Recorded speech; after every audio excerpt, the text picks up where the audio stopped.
જે નિસ્વાર્થ ભાવનો છે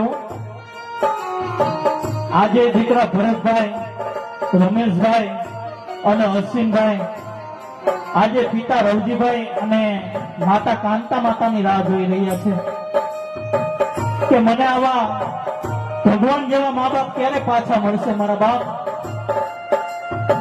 જે મા બાપે પાણી પોષીને 20 વર્ષના કર્યા હોય, ભણાવીને મોટા કર્યા હોય ને, આજે મા બાપ એને છોડીને વયા જાય ને ત્યારે દીકરાઓને આ દુનિયામાં રસ ન રહ્યો. આજે દીકરાઓ ભરતભાઈ, રમેશભાઈ અને અશ્વિનભાઈ આજે મા બાપને શું ફરિયાદ કરી રહ્યા છે?